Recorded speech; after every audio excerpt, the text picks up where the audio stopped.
Welcome to She's Game Obsessed. I have a very special guest here, Cody, who is, you see his handle down there, Smash Hit Sports. He is big on TikTok, Instagram, all that stuff. You're definitely going to want to go give him a follow. He's huge into college football. So if you are into that, absolutely, he's your guy. And Cody, give us a little bit about yourself.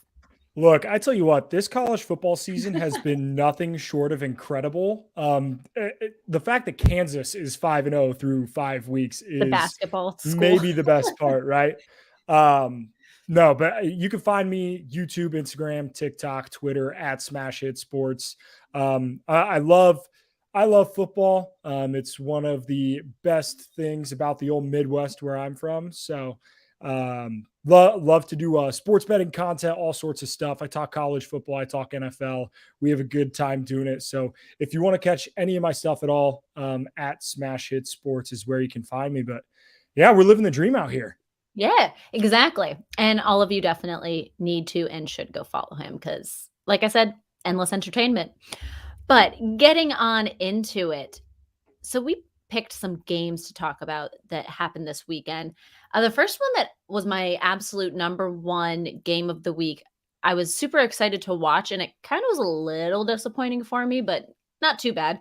The Bills at Ravens. So what did you think here?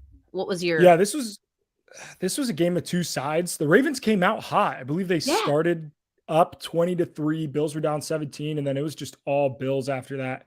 Um, the passing game for the Ravens looked okay, but in the second half, it kind of struggled a little bit. Lamar threw that interception in the end zone that really kind of Yeah. crushed their hopes and dreams.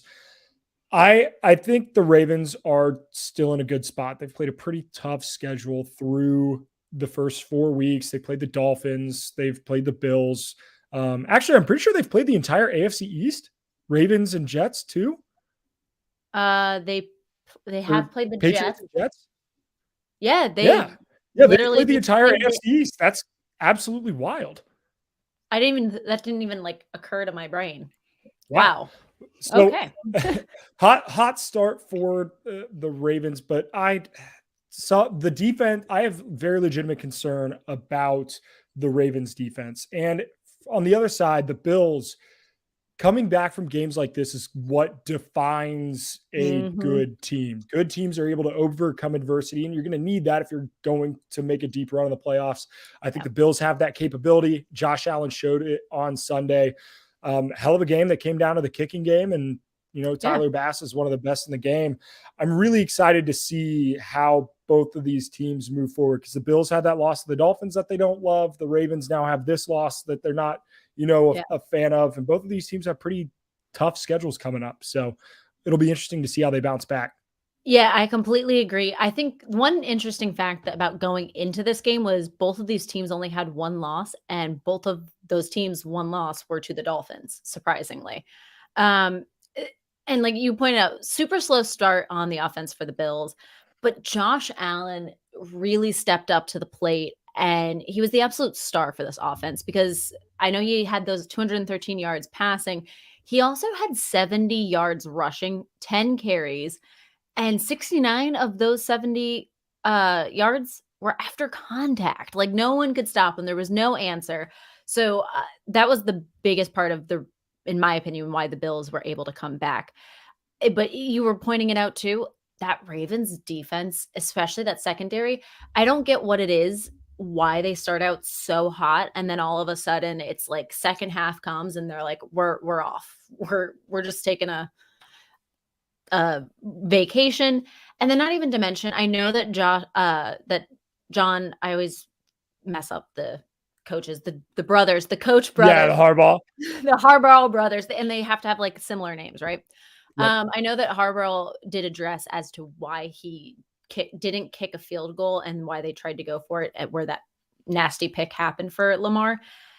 I still don't get it, why they didn't go for a field goal, get those 3 extra points, and even if the Bills score a touchdown, you only have 4 to come back. So, I don't, it was a weird play I call. get, I don't know. I get it.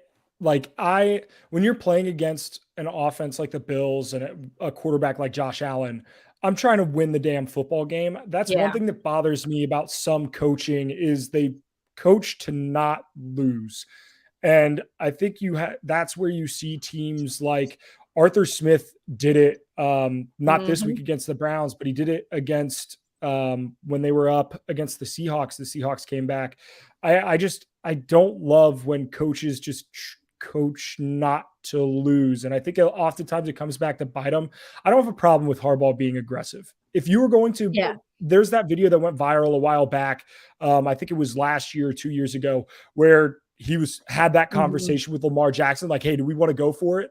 Lamar's like, yeah, let's go for it. And they went for it and they got it and they won that game. You can't pick and choose your moments, right? If they're going Yeah. to be aggressive and that's going to be their MO, I don't fault them for that. They were aggressive. It didn't work out this time, but it's worked out very often for the Ravens in the past. I Yeah. don't hate that decision. If they end up scoring a touchdown there, we look at this game totally differently because I think the Ravens, end up winning. So True. it is what it is. I would much rather my coach play aggressive and go for a win in that situation than to kind of sit back. And we've seen coaches be tentative and then lose a close game. And it's like, I I don't love the decision making there. Yeah. For me, most of that game fell to the Ravens defense just not stepping up, which Yep. has been through for all 4 weeks an issue. It's the reason why the Dolphins were able to come back. So I think it's a very real thing that the Ravens need to take a look at. Not Lamar's passing, not the offense. I think the offense is fine. It is that defense that's definitely struggling. But another fun game of the week that I also loved and had my eyes glued on, the Jaguars and the Eagles. This was I expected a different outcome, but I'm also not surprised by this outcome. What were your thoughts? Yeah, Eagles were 6.5 point favorites, and quite frankly, they were the better team. But the Jags got out to a hot start. I mean, they got up Mhm. 14. I think this shows kind of the resiliency that this Eagles team has. They have that underdog mentality, but quite frankly, they're a good football team. And the Mhm. Jags are there and they did the right things. Unfortunately, mistakes are what bit them. Trevor Lawrence had 4 fumbles in that game, which you're not going to win many games losing the ball 4 times. The difference between this Jaguars team and Jaguars teams in the past is even though they had those turnovers, they didn't give up on the game. Trevor Lawrence didn't give up. They didn't abandon their game plan. They still look good and they made it a competitive game. They didn't cover the spread, but it was still a pretty close game. I think Jaguars teams in the past, if you have those turnovers, just roll over and die. And this team didn't. So while it is a loss to a good team, I think the Jaguars have, a little bit to be happy about. And the fact that they came out and competed. This is also a weird game in the rain, just Yeah. terrible conditions. So sometimes I think it turns out differently, if this game were played neutral site in a dome, but that's not the NFL, and that's not what we saw on Sunday. The Eagles did what they needed to do. And the Eagles Mhm. have shown the ability now to win football games running the ball. They've shown the ability to win football games throwing the football. And they look like the most dynamic team in the NFL right now. Yeah, I completely agree. It was funny, it was one of my questions you answered. It was, does this outcome change if it was whether it was in a dome or better weather? And I think the Jaguars could have 100% taken it. A lot of people like to complain about this Eagles team thus far. They haven't been challenged. They haven't gone through tough teams. And looking at their schedule ahead, they really do have a lot of easy teams, but that's also again at this point of week 4. Who knows by the time we get to week 18, some of these teams beefed up, they've changed throughout the season. But I am high on the Jaguars. I actually expect them to have a winning record this season. I know that's crazy, but I'm really high on this Jags team.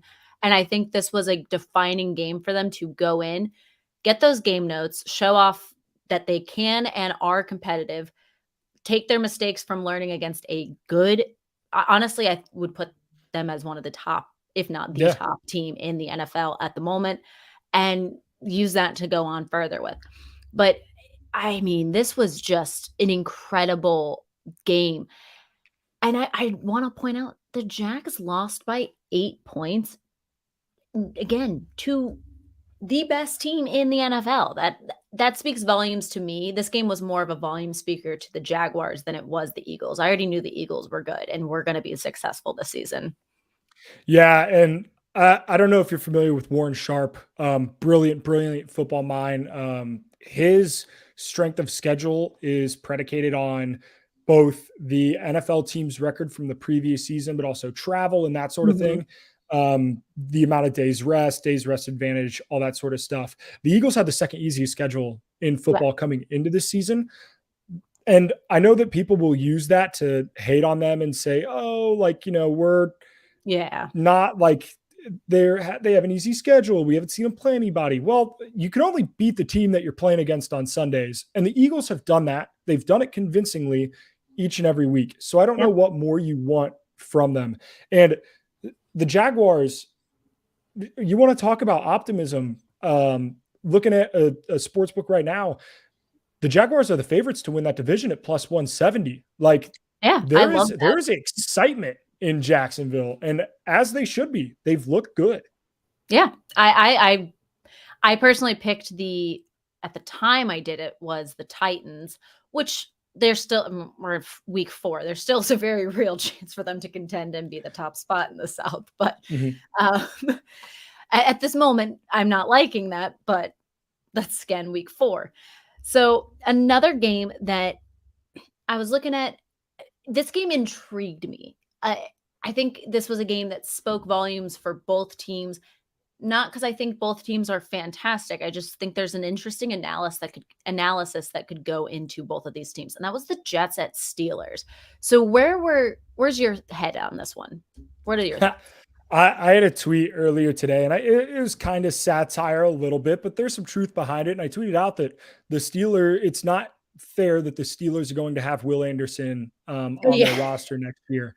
I think it's legitimately possible that the Steelers do end up with a top 5 pick. I think this roster is not nearly as good as they've had in the past. That's not, Mhm. to say that Mike Tomlin isn't a great coach or anything, but I just think that knowing what they're working with and what they have, especially on the offensive line, this team is going to struggle. And the Jets are not world beaters by any means, but they're good enough to get the job done. And Mhm.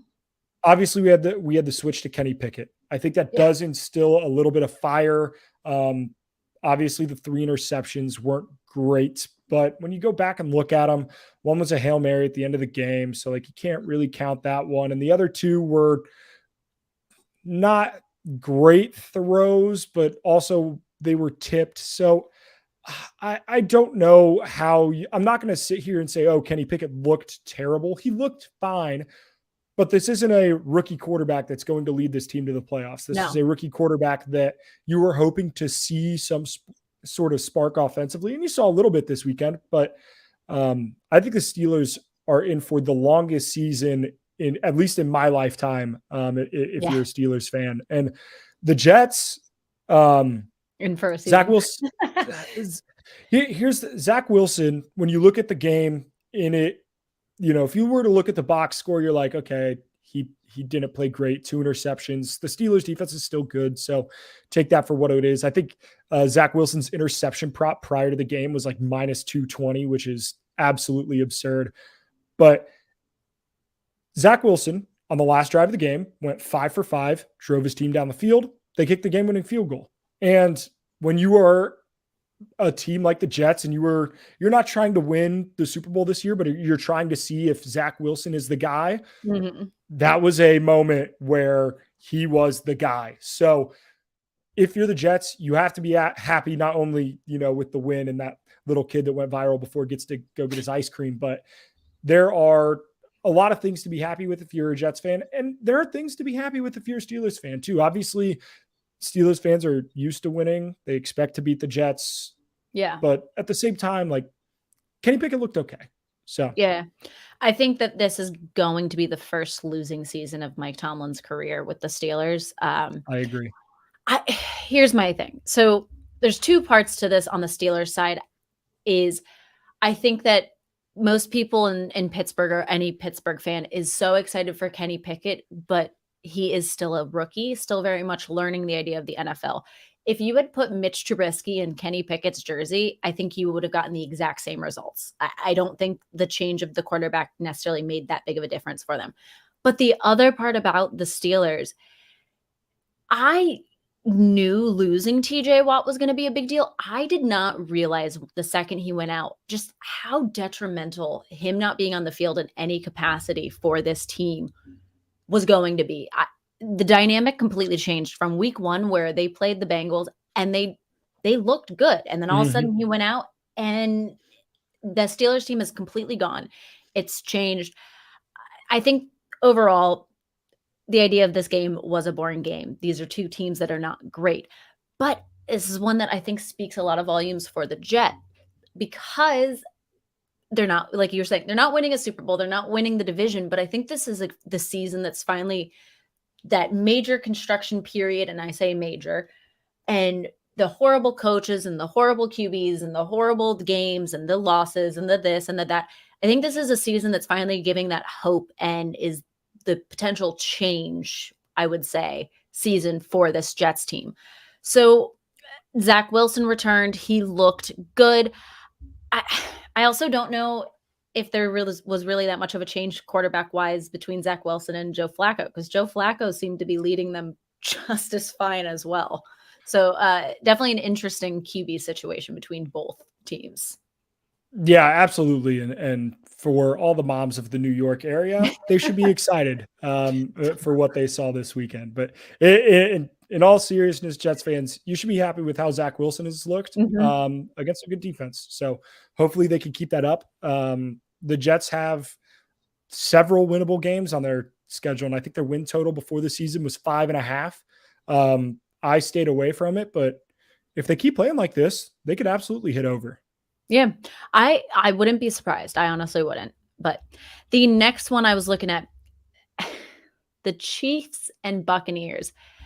This was a doozy of a game. I don't know. I think this was an interesting matchup. It's always fun watching Mahomes versus Brady. Mahomes seems to be like the new age version of Tom Brady. Not seems, he definitely is. He's going to be the next big record breaker. What are your thoughts on this one?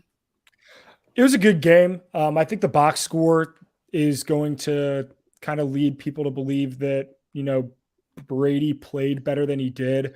There were times where he struggled, and I don't blame the struggles on Brady himself at all, actually. That offensive line is markedly worse than what it was last season. Ryan Jensen, getting injured prior to the start of the year has really hurt. And then they lost Alex Kappa in free agency, and losing 2 interior offensive linemen like that early, and Ali Marpet retired. So they lost all 3 of their interior offensive linemen from last season, and you were seeing it.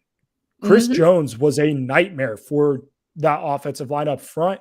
He recovered that fumble that they had on the slot corner blitz, which was great, but it's unbelievable how much of a difference that makes. That being said, I'm not worried about the Buccaneers. They're going to be fine. They're going to make the playoffs. They'll win the division, I think, very easily still. It looks like the Saints, Panthers, and Falcons all stink, but shocking. I'm not worried about the Bucs. They will be fine. That being said, the Chiefs, a lot of people wrote the Chiefs off before the start of the year saying, oh, the Raiders got Devontae Adams and the Chargers got Khalil Mack, and the Broncos got Russell Wilson. This division isn't Patrick Mahomes anymore. He lost Tyreek Hill. What are they going to do defensively without Tyrann Mathieu? Turns out they're going to win a lot of football games. Right. Andy Reid is going to go into the Hall of Fame. Oh, 100%. And everybody's going to be like, oh, it's the stats, and they're going to see his wins and, what he accomplished.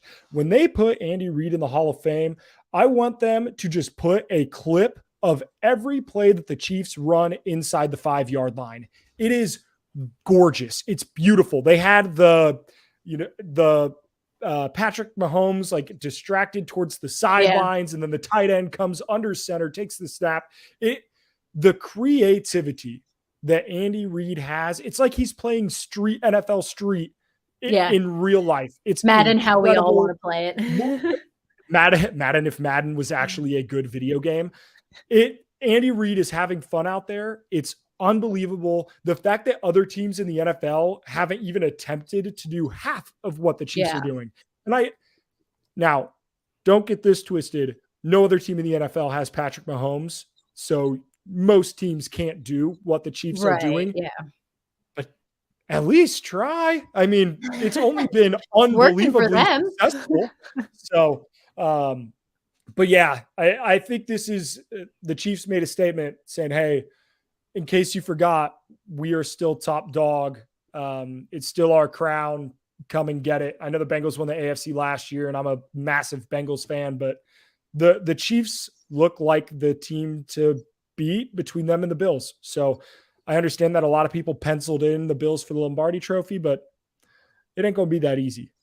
No, I very much agree with that. I think there's on the Bucks side, it's I wouldn't say I'm worried about the Bucks, but I think there is definitely cause for much concern.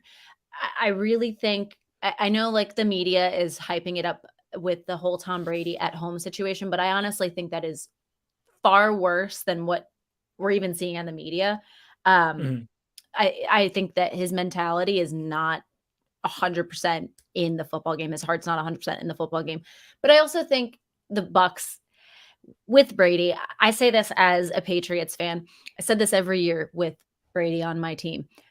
We're always going to make the playoffs because the AFC East is the easiest division in the AFC, and Brady doesn't need to show up for 6 games of the season. And I think exactly the same spot where he ended up, there's 6 games of the season where he doesn't necessarily need to show up 100% to be able to make it to the playoffs. So I think they go hand in hand. But on the Chiefs side, I definitely was somebody that wrote them off, not wrote them off, but I loved the Chargers. I loved the way they beefed up the defense. I think that offense was going to be killer. And it hasn't been. Who knows? Again, plenty of football to be played. But I'm still not 100% convinced on a lot of Patrick Mahomes' relationships with his other wide receivers. He can spread the ball out, but it seems like there are missed routes, missed connections for some of those throws. But overall, I think the Chiefs are showing why they are still the best in the AFC West. And exactly, they're coming for the Bills. And it's going to be a showdown between these two teams for sure. Yeah, I think we're still that the Chiefs offense is still going to continue to develop. Hmm. Much in the same way that I trust the Packers receiving game is going to improve as they get more Hmm. reps with Aaron Rodgers. I think the same way is going to be set for the Chiefs receivers. Sky Moore finally got some action on Sunday night, so hopefully he starts to develop a little bit. And I think we'll see that improve as the season goes on. And it's going to need to because you're going to have to keep up with the Bills and the Bengals Yep. and these other great offensive teams. So Yep. the Chiefs story is not fully written yet. No, I completely agree. My only issue I have with the Chiefs, and I've been saying this for years, and it's Andy Reid is such a good coach, and I'm not discrediting who he is and how good of a coach he is, but how have defenses not figured out it's just such a pass heavy offense, pass, pass, pass, pass. I know that this season they seem to be using their running backs a lot more than previous seasons, but it's always just so crazy to me how defenses have not figured it out yet. Well, and I think part of the reason the scheme that people have labeled as the Patrick Mahomes stopper is running that Tampa 2 too high safety on the back end, keeping everything in front of you. Now that you don't have Tyreek Hill, it makes those underneath plays a lot less explosive. And I get it. I understand where they're coming from. I think the Tampa 2 is a great way to stop good quarterbacks. The issue with the Tampa 2 is you have to get pressure with 4. If you cannot get pressure with 4, you are going to struggle in the Tampa 2 because if you have playmakers, they're going to eventually get open. It's Mhm. incredibly hard to cover Travis Kelce with a linebacker or a safety or a slot corner because he's faster than your linebacker, he's bigger than your slot corner, and he's bigger than your safety. So what teams are going to have to do in order to beat them is they're going to have to get pressure with 4. They're going to have to force turnovers, force mistakes. I think that there are teams out there that can do that. I think the Bengals absolutely can do that with Trey Hendrickson. I think there are several pass rushers, even in their own division, Bradley Chubb Mhm. in Denver, that can make that defense work. But if you don't get pressure, it's going to be tough. The Bucs didn't get a ton of pressure on Mahomes, and that's why he did have the 1 interception, but outside of that, that's why he seems like he's able to do whatever he wants. Yeah. And it's funny you say the Bucks. We do have a Thursday night matchup again with not the Bucks, the Broncos and Russell Wilson. Russell Wilson, I just have to say, must have something dirty on the person that creates the schedule, because how and why have we seen so many late night games, primetime games with the Broncos this season? It's ridiculous. I think the NFL thinks he's some like super marketable NFL superstar. He's the most unrelatable human being on the planet. Like, I thought Tom Brady was unrelatable back in like his Patriots days, but like now that he's He out on still social is. media, it's like, oh yeah, he's at least like you kind of Are get you where he's drinking coming from. avocado tequila? I look, I'll take a shot of anything, but I think he's a little bit more relatable now that you kind of see, his personality a little bit. Mhm. I think Russell Wilson has like the worst person. I don't think there is a person I would want to hang out and drink a beer with less than Russell Wilson outside of like maybe Kirk Cousins. So I can't do it. I'm over the Broncos primetime games. I don't get it. I They don't get have it. not looked good. No, and I like cancel I don't even need Thursday night football. Let's just cancel it altogether.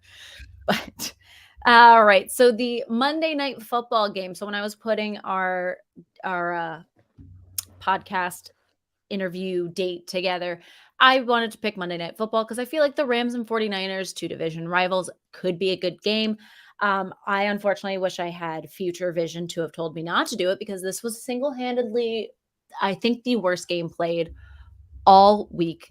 And that's saying a lot, because there are plenty of bad teams that I could care less about watching. And I'd rather watch those games over again before watching this game. What were your thoughts?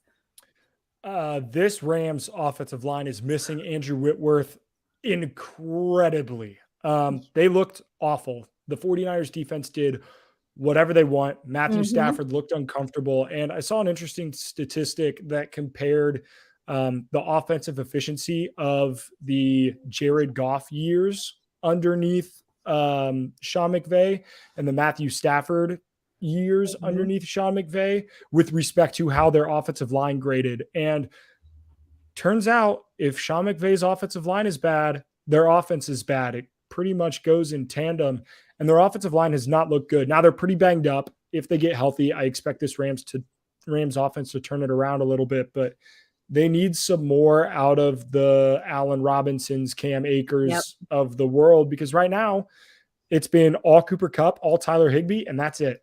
Um, Yeah.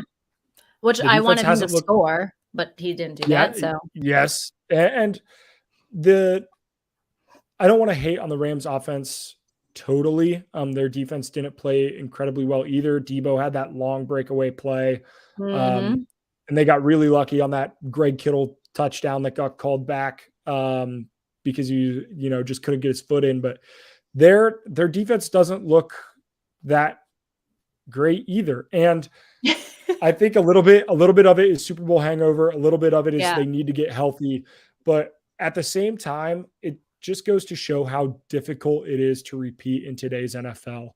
It's so hard to do. The Rams were pretty healthy last season outside of the Robert Woods injury. Yeah. It's hard to repeat in the NFL. And the 49ers, all the credit in the world, they were an interception away from beating that Rams team in the NFC Championship last year. They played well tonight. The defense looks good. D'Amico Ryans, the defensive coordinator of the 49ers, if the season ended today and I was looking for a new NFL head coach, I would be looking at the 49ers defensive Hmm. coordinator. Ryans looks unbelievable. I think he gets a head coaching job this offseason. What about Ken Dorsey from the Bills? I like Ken Dorsey. I think, and this might be the dumbest thing in the world. I think somebody is going to be like, "Well, how upset he got in the press box." Josh Allen's quote about that was incredible. He was quoted. He's like, "Show me a person who's okay with losing, and I'll show you a loser." I like Ken Dorsey. I love Yeah. the passion that he goes with. I just don't. The thing with Ken Dorsey is this is his first year as the OC because Daboll was there last year. Yep. So I don't know if he'll get the look right away, but if that Bills team plays good enough, he'll absolutely get interviews. It's just whether or not Yeah. he'll get a gig. But Hey, Daboll's somewhat doing a successful thing, so he it's not weird he's to been the think best that rookie head coach. I don't think it's love the close. G-men. Love the G-men this season. But yeah, I actually turned to this game off. I was so bored of it. The Rams, that's No not even offensive just the injuries. touchdowns. Like, Yeah, just not even the injuries, but that fact that Super Bowl hangover. Because I know that you are a Bengals fan, but what is it with both of these teams just with that lingering hangover? I know the Bengals have been progressively getting better each week, but there's still so many mistakes and so many things that yeah. happen with both of these teams that it's so crazy to think that they were in a Super Bowl, what, 8 months ago? Yeah. You see how things went right, right? Like the Yeah. 49ers dropped that interception in the NFC Championship game and the Rams get to the Super Bowl. The Bengals, the last pass that Derek Carr threw, the last pass that Patrick Mahomes threw, and Mhm. the last pass that Ryan Tannehill threw in the playoffs against the Bengals were all interceptions. Those all went right. If any of those don't happen, Yeah. the Bengals might have been knocked out in the wild card round. So Yeah. it's Crazy. you see things that go right for these teams, and guess what? 17 weeks, it's a long season. Yep. Things do go wrong, and things haven't gone right for both of these teams right out of the gate.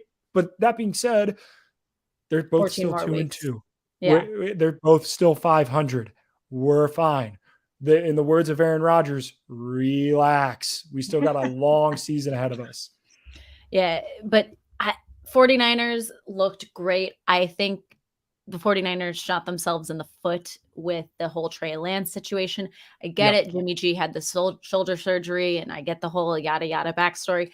I still just think it's absolutely hysterical that in the contract for any game he starts, he gets an additional $100,000, and for any win, they have to fork out an additional 250. So Jimmy G's rolling off with a W and $350,000 in his pocket after this game. I do That think Sean must suck. McVay, it's insane. That'd be a shame. That's Sean McVay, I think, labeled his team perfectly. And he said, quote, "The story of the night from an offensive perspective was self-inflicted wounds just above the neck errors. We're not doing the things we are capable of, and I expect us to do better than that."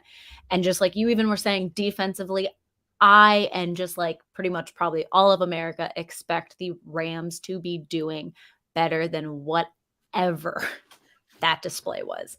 But 49ers, I'm not that concerned about. I don't think they make the Super Bowl, especially not with a team like the Eagles that's in the NFC. Mhm. But definitely not worried about them if I was a 49ers Yeah. fan. No, they're a playoff team for sure. Yeah. All right. So my segment of the hottest player on the field this week, thirst down. Hey, listen, I'm a chick. I get to have these fun puns. Who was your hottest player on the field this week? Look, my hottest player on the field this week, he is dreamy eyed. He is beautiful. He is Jared Goff. Stand Wow. up, Detroit. We love this city. Jared Goff. I think entirely too many people wrote this man off when Yeah, I the would say that. Rams traded him and they said, "Hey, look, we are going with Matthew Stafford. We don't think that you give us a chance to win." And a lot of people have recency bias, and I get that. And the NFL is a "what have you done for me lately" league. Well, Jared Goff, what are you doing lately? And that is scoring a hell of a lot of points. The Lions have the most points scored through 4 games. That Mhm. offense has looked great. They went out. Amon-Ra St. Brown's hurt. And Jameson Williams still hasn't played. DJ Chark is out. All signs point to Jared Goff taking a step back against Seattle, and Seattle's defense held Russ, and they've looked okay. No, The dude goes out and he puts up numbers. Jared Goff, hottest player of the week. I appreciate you, Jared Goff. I know the Rams didn't. I know LA didn't, but I appreciate you. I honestly I do love Jared Goff. I do think personally, I feel like there's a part of it that Matthew Stafford and Jared Goff are somewhat the same guy. I that's my feeling. But off of your point though, the stat on this that I saw last night, the Lions have scored the most points in the NFL this season with 140 points. They average 35 points a game. The craziest part about this is the fact that they are 1-3. That is Yep. like what? Um, I do love the Lions. The Lions, and I think it's because of Hard Knocks, but it was a different Hard Knocks season. I fell in Yeah. love with the Lions as like a fan perspective than as like a football perspective. So I do wish the Lions luck this season for And sure. it's easy to root for Detroit. You know what I mean? Yeah, Like there's a what like how America was like, oh yeah, we can get behind the Bengals if they're playing well because the Bengals yeah, haven't won anything in a long time. Well, now the Bengals won some things and people kind of turned. Everybody was like, oh, Matthew Stafford, hasn't won anything. I can root for Matthew Stafford. Well, it's from the easy to root Lions. for Detroit when it's easy to root for the Lions after they haven't done anything for a long time. Yeah. And it's good to see them. Look, say what you will about Detroit and they're 1-3, which isn't great, but they get to watch fun football, and Detroit hasn't Yep. had that in a long time. No, I completely agree. I went with a very obvious pick, and my only reason being I was going through this and I was like, I love this person, but they didn't stand out just yet for me. I feel like later in the season they're gonna have that week where I'm gonna be like, yes, because I don't want to reuse the same person. Yeah, true. So I went with Jalen Hurts. I just, and it's also for me, I do think they have an easier schedule coming up, not to count him out, not to say that he is or isn't a great player. I just think through these first 4 weeks, he as a quarterback has done so much to prove who he is as a player. I mean, we saw Doug Peterson even saying, I can't believe I had you sit on my bench and never used you after the game on Sunday. But I just want to even point this out. Through 4 weeks, he has a completion percentage of 66.7, passing yards 1,120, 4 touchdowns, only 2 interceptions, and a passing rating of 99.6. So before the season goes on, I just wanted to get that out there and appreciate who he is as a player for sure. But Yeah, I love the shirt that he had on during the Manning cast. God bless whoever hating on me. Like the dude Philly has lifestyle, they love being underdogs. Like, they take that to a whole nother level, and you know what? Good for them. They own that right. and I'll say this for Hertz has had that mentality since he was at Alabama and he transferred to Mhm. Oklahoma. And like he's always had that mentality of you can say what you want about my skill, about whatever. There isn't a person on this earth who's going to outwork me, and it's shown this year. Yeah. So I have some questions that I was gonna ask. The first one was actually asked last week, and in the process of trying to record, just dealing with the unfortunate events of Hurricane Ian, I could not. So I figured this one question I thought was really good. So even with their win, their one win, should we be concerned about the state of the Las Vegas Raiders? What do you think? I think we should absolutely be concerned about the state of the Las Vegas Raiders. And I have I'm recording a podcast tonight that'll come out on Thursday with a Raiders content creator, but I'm sure I'll get more insight on this. But I am legitimately concerned with Josh McDaniels. Yeah.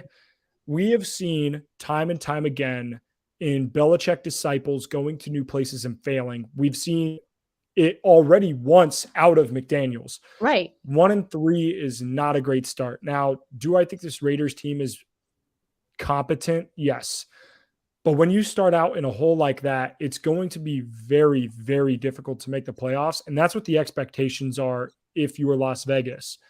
And the Mhm. problem is I don't know where you go from there because you've always been hovering right around that wild card spot, and that's fine. And it looks like you're just going to keep hovering around that spot. I don't know. That being said, they looked great against the Broncos. They made marketed strides But it's the offensively, running Broncos. game. And that's the thing, right? If this win would have come against a team that was like looking sharp, Even the I Falcons. would I have would have felt a taken a lot better. Falcons win. But the Broncos have been playing so terribly as of late that, like, what do you take away from this win? I don't know. I don't know. That being said, I'm out on the Raiders. If this were Shark Tank and I were invested, I'm not putting my money with the Raiders. I'm out. I don't think they make the playoffs. I think they have a little bit of soul searching to do. I like that. That's a Shark Tank shark. I'm out. I think there is absolutely concern for the Raiders. I think there was concern even going into the season as the Raiders. I get that they were 4-0 in the preseason, but that's the preseason. For me, exactly, you just pointed it out. Josh McDaniels failed as the Colts head coach and went back to New England. He seems to have, and New England fans hate him, and that's that. But he seems to have success with Belichick in New England. He does decent. Outside of that, he should not be a coach. I don't know why the Raiders went and picked him up. I love the team. I love the players they have on the team, but there's no production that is coming out of any of those players. The defense, the offense, nothing. There is not production that I would look at that and go, yeah, I'm not that concerned about the Raiders. But here I am. I'm out on the Raiders as well, and I do have concern. But you and I've been saying all episode, there's still 14 weeks of football, so here's hoping they can potentially make a turnaround, but I doubt it. Yeah, and that's the thing with McDaniel. Like, he was 11-17 as the Broncos head coach too. Like, the offense doesn't look good. I don't know. I don't feel good about it. I feel gross. I'm stepping away. All right, the next one. What is with all the hate against Miami Dolphins? I have my own opinions on this one, but I'll let you go first. I mean, so I think part of it has to do with a little bit of the talk shit, get hit kind of thing. Mm-hmm. When you have Tyreek running his mouth about how he's going to toast Eli Apple and all that. And I get it. That being said, I think people don't like to see rapid turnaround and they don't like to see change, and everybody likes to kick you while you down because it's easier. I think the Dolphins are doing exactly what they should be doing, and that's improving week after week. And I know playing the Bengals and losing the Bengals didn't look good. I'm taking that game completely out of the, Yeah. that was a weird game. You had a very, very difficult injury. So I think the other thing too is it's one of those where, like, people are going to hate the Texans because of all the things that happened in the past, and people are going to hate the Browns because they signed Deshaun Watson. And it's already come out that the independent neurologist, which not related to the Dolphins at all, but the independent neurologist has been fired from his job for how they worked or investigated Tua's concussion. I think people actually really like, we get so mad at players when they don't score touchdowns on our fantasy team and tweet at them and be like, oh, you suck. I can do your job, whatever, which not true. And I hate when people do that. It's the dumbest thing on the internet. But I think one people do have is a lot of empathy for players who get hurt. And when somebody gets hurt in the way that Tua did, people are like, I don't think he should have played. As somebody whose career, my college football career was ended because of concussions. Yeah. I hate seeing injuries like that. And I can understand why people are upset. I can understand why people think that the Dolphins are at fault. But at the end of the day, there is a process. If they followed it, I don't think that's the Dolphins' problem. I think it's the NFLPA's problem. I think it's the NFL's problem, because they're ultimately the ones who have to look out for player safety. And I think they failed to do so. If the Dolphins followed all of the procedures that they set out ahead of them, I know that, like, and some people are comparing it to the Ryan Clark, like Ryan Clark was cleared to play in Denver with his sickle cell. Mike Tomlin was like, no, I'm holding you out because I don't want you to get hurt. It's not worth it. I can understand how people, could expect or would like the Dolphins to do that. But at the same time, if they follow the procedure and they cleared him, he's a quarterback. It's hard for them to be like, we're going to have our starting quarterback who led the league in passing up to that point sit out, because even though he was cleared, I don't know. It's just a tough situation all around. Yeah, I think so. Miami fans, I've heard this for a few years that fans are like, oh, the media hates us. Media is mad at us. It's not that I think the media is necessarily mad at you guys, because up until really the past week, the Dolphins haven't done much of Yeah, anything to yeah, be like a hated team. I yeah. just think the Dolphins have been a very mediocre team, and the media hasn't felt the need to touch on them unless they won an incredible game like the Miami Miracle a few seasons back. Yes. So I think in that aspect, I think in the past week, I do not think Tua should have played. I think with the firing of that independent neurologist, I think it has also come out that he missed several steps of the Mhm, procedure, which could have been relayed onto the Dolphins. I'm not a part of that. mhm, But exactly to the situation that you were just saying with the Mike Tomlin thing, I think for McDaniels, especially another rookie head coach coming in this season, I think it is important for him to set boundaries for him advocating for the health of his players, being there for the health of his players. So I think I would have had like I think he's like a here. I think I would have put him at a here had he done that. I also get the point. He is the starting quarterback. The Dolphins want their wins. They want to go out mhm, there and be a strong team, but I would have sat him. I think that the whole situation between the Dolphins, the NFL, and I'm even gonna give Tua, he needs to hold his accountability and be like, "I don't think I should play. I'm not right. Something's not right."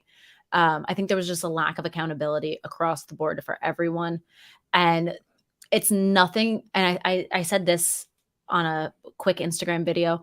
I don't think it's anything against the actual Miami Dolphins, and I think yeah, Dolphin fans are taking that way out of context. I think it's the idea and the fact that this happened to a person and a player. It could have been somebody off of the Rams, it could have been somebody off of the Bills, it could have been yeah. any other team, and I think the reaction would have been the same. I don't think it has anything to do with Miami.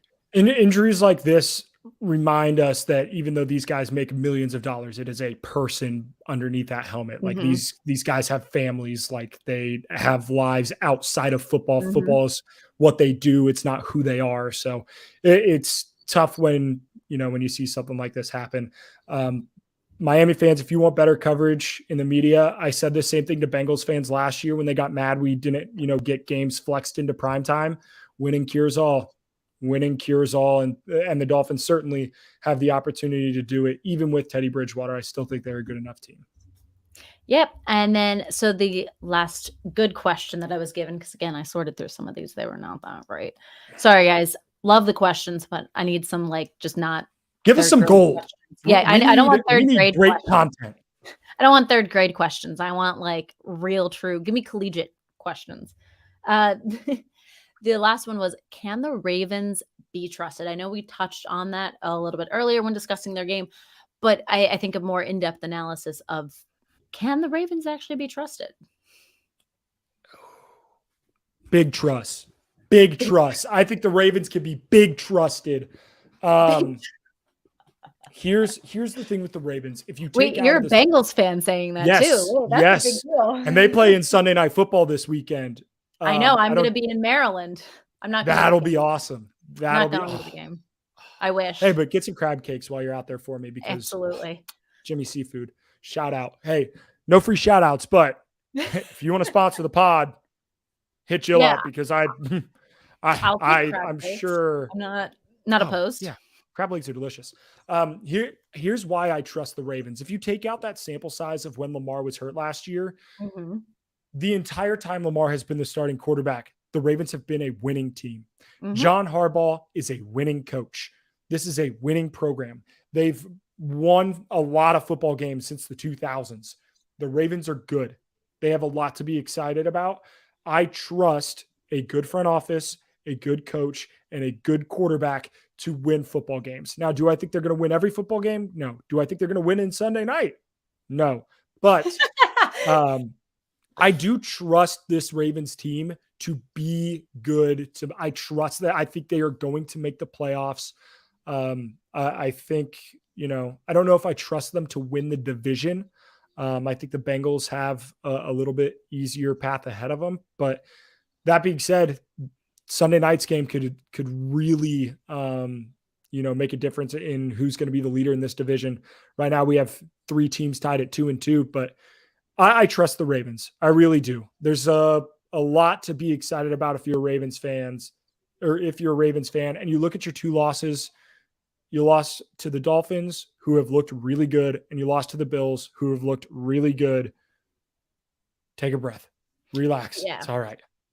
I completely agree. I think the Ravens are one of those teams that when something bad happens, everyone jumps onto this insane one-sided argument of like, Yeah. "Oh my god, the Ravens, they can't be trusted. The Ravens are not looking good." And I get it. Right now, they are at a streak of 5 losses at home, which is never a good streak to be on, but you were making a point of the Dolphins, which are a good team. I think the Dolphins take 2nd place in the AFC East. And then the Bills, who they're Super Bowl contender. Everyone's already writing Josh Allen as being potentially an Uh, MVP in the Super Bowl. So They were their Super Bowl 2 favorites to start the year. right. So their 2 losses are to 2 very good teams. I'm not scared for them. I'm not anything. And I'm also you're pointing out Lamar starting. Let's take last season. I know that he towards the end of the season had the ankle, and then at that point the Ravens knew they weren't going to be making the playoffs, so they just figured let's rest him, let's not put any more strain on that ankle. The beginning of the season when they lost, what was it? Pretty much their entire defense and offense to Yeah. ACL injuries, Yep. and Lamar went out there with basically nobodies and rookies, and they still balled out. They still had great victories. They still had good wins. So I'm not concerned about the Ravens at all. I'm opposite of you. I actually think the Ravens do take this division. Again, Ooh. at week 4, That I have money on that it, might so I be my hope bias. they That might be do. my bias. I I have money on it, so I hope they do. Well, I'm also staring at a signed Ray Lewis jersey in front of me. I'm afraid that Ray Lewis is gonna, like, Kool-Aid Come man out of the out of it wall. and Yeah. attack me. But I think that I think we see a better Ravens team than I see a Bengals team. I'm looking at the 2 losses that the Ravens gave up, and it was both of them were by what, 3 by a field Yep. goal to 2 good teams, whereas, again, I know it is week 4, but the Bengals losses to teams Ugly like the loss to the Steelers. Ugly loss to Cooper Cowboys. Rush-led Cowboys. Yep. So that's again, we're at week 4. Week 18 could be a very different conversation, but as I sit right now, there's not a concern in my head for the Ravens. Yeah, Lamar Jackson's record as a starting quarterback, he's 39-14 with a 73 win percentage. So Those I are think terrible they're okay. numbers. Yeah, Terrible I think they're numbers. I okay. would not want that. So, but all right, Cody, it has been fun having you on, and I'm sure I will probably have you on later on in the season. We can talk some more football. You do see his handle. I don't this way. Yeah. There we go. Go ahead, follow him. Like he said, he is on YouTube, TikTok, Instagram. He does have great content, and like I said, I'm not a college person, so this is who I recommend for college picks, college everything. Go follow him now. But otherwise, we will see you guys. I will probably have a much quicker episode later on this week because again, I am traveling. But otherwise, bye guys.